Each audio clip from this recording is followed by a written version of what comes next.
এক সন্তানের মাকে বিয়ে করে স্ত্রীর মর্যাদা দিতে নারাজ রিপন দাস নামে এক যুবক ও তার পরিবার। বিচার চেয়ে আগরতলা পূর্ব মহিলা থানার দ্বারস্থ তরুণী বধূ। এলাকার বৌদিকে স্ত্রী বানিয়ে প্রতারণা করলো রিপন দাস নামে এক যুবক।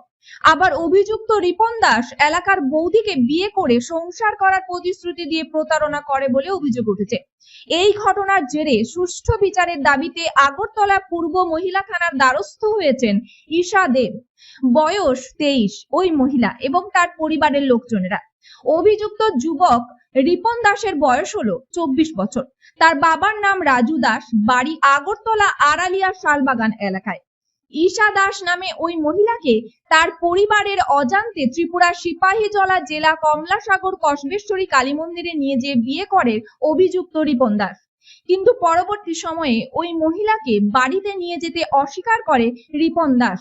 সংবাদ মাধ্যমের সামনে অভিযোগ করে বললেন ঈশা দাস নামে ওই মহিলা। ঈশা দাসের পূর্বে একবার বিয়ে হয়েছে। তার পূর্বের সংসারে একটি 7 বছরের ছেলে সন্তানও রয়েছে। পূর্বের স্বামী মাদকের নেশায় আসক্ত থাকতো বলে ঈশা দাস তার আগের স্বামীর সংসার ত্যাগ করে রিপন দাসের সাথে 1 বছর আগে ভালোবাসার সম্পর্কে জড়িয়ে পড়ে। এরপর রিপন দাসের প্রতিশ্রুতি পেয়ে মন্দিরে বিয়ে করে নেয় ঈশা দাস। কিন্তু বর্তমানে রিপন ও তার পরিবার মেয়েটিকে গৃহবধূ হিসেবে মানতে নারাজ বলে অভিযোগ করেছে ঈশা দাস।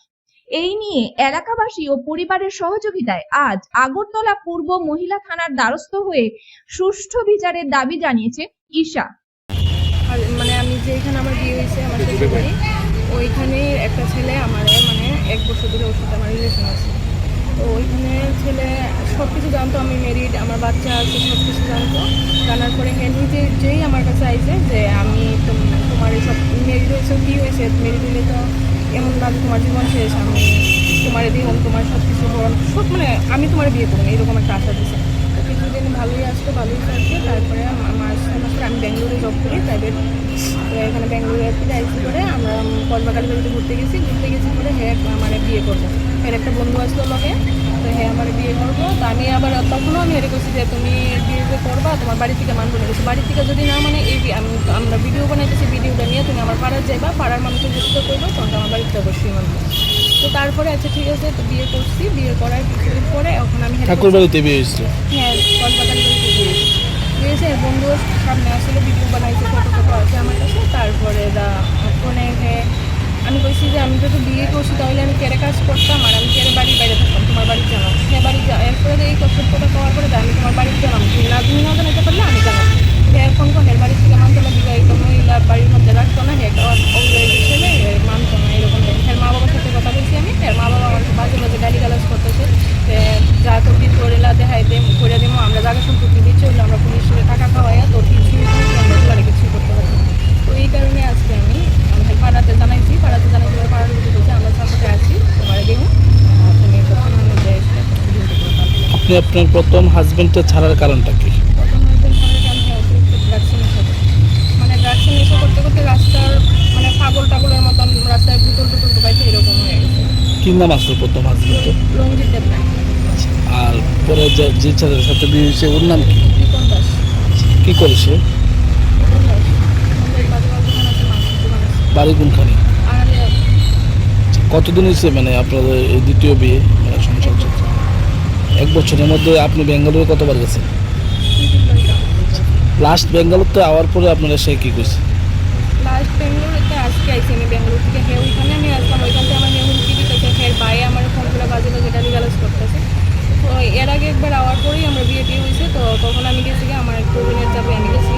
তো এরপরে এখন আমি করতেছি, দেখি যে আমাদের সাইডাও আরও অন্য মেয়েরা লোকের সম্পর্কে আছে। তারপরে অন্য মেয়েরার সাথে কথা বলতেছে, আমার মতন আরও সবসময় বিবাহিত মহিলারাই সাথে সম্পর্কে যান। তো আর একটা মায়ের আছে, লেগে আমাদের বিষও হয়েছে।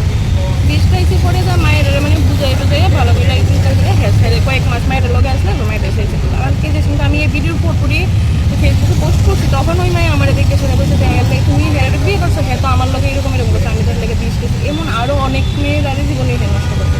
তো আমিও এটাই চাই যে আমার জীবনটা তার নষ্ট না হওয়া, আমিও চাই। আমি বিয়ে করছে যেহেতু সবাই যেহেতু দেখছে, আমি চাই। আমি এদিকেই থানা চাইছি যে আমার এটা এই থানা আওয়ার আগে আপনার যে ওই এলাকার যে মানে নেতৃত্বস্থানীয় কারোর কাছে কি বিষয়টা জানানো হয়েছিল আপনার? না এমনি কারোর কাছে জানানো হয়েছে না, কারণ পাড়ার যারা আছে তাদের কাছে জানানো হয়েছে। পুলিশ কি আশ্বাস দিচ্ছে আমার পরে? পুলিশে বলছে ঠিক আছে আমরা আছি তোমার লগে, তুমি যাও পাড়ার মানুষ যেহেতু সাথে আছে যাও পাড়াতে গিয়ে পড়ো, যদি ভালো মতন মাইনে না তুমি মানবো, না হইলে আমরা যাবো। আমরা আজকে কি হয়েছে যাওয়ার পরে? আমি ওখানে গেছি, গিয়ে যাওয়ার পরে আমার মানে হের ভাই দেখছে, দেখার পরে হে বাড়ি থেকে দেখছে।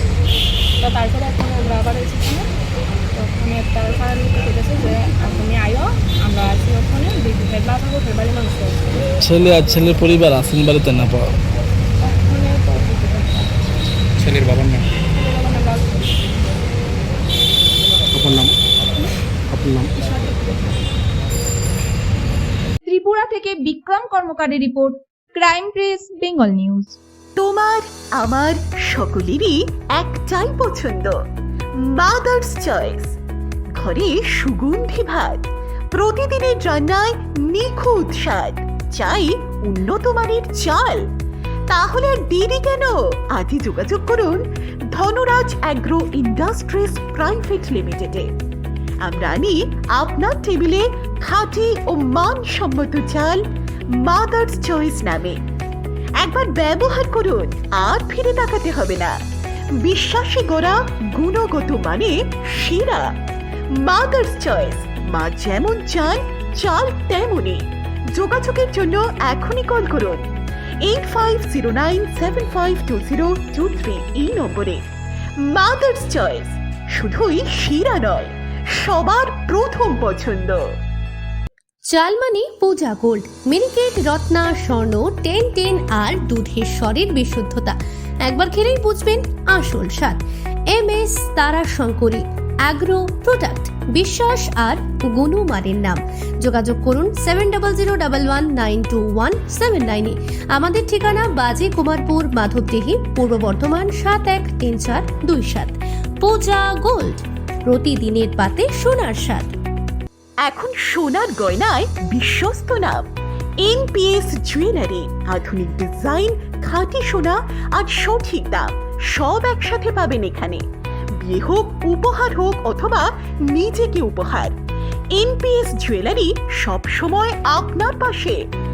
আসুন কালীতলা বাজার, শ্রীপুর, বদনগঞ্জ রোড, কামারপুকুর, হুগলি।